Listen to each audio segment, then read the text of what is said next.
கடலூர் மாவட்டம் திட்டக்குடி அரசு பள்ளியில் உள்ள அறையில் பயங்கர தீ விபத்து ஏற்பட்டது. தீ விபத்தில் பீரோ, நோட்டு புத்தகங்கள் உள்ளிட்ட பொருட்கள் எரிந்து சேதமடைந்தன.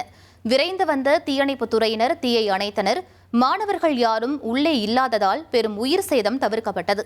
தீ விபத்திற்கான காரணம் குறித்து போலீசார் விசாரணை மேற்கொண்டு வருகின்றனர்.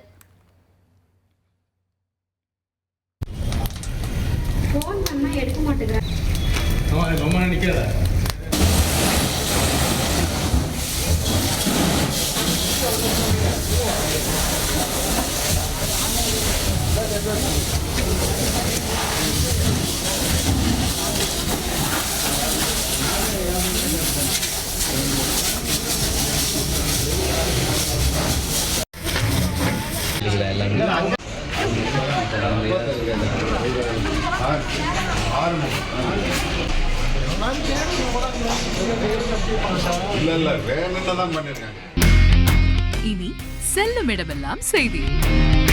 தந்தி டிவியின் வாட்ஸ்அப் சேனலை ஃபாலோ பண்ணினா செல்ல இருக்கும் இடமெல்லாம் செய்தி. இதோ QR கோட் இப்பவே ஸ்கேன் பண்ணுங்க, ஃபாலோ பண்ணுங்க.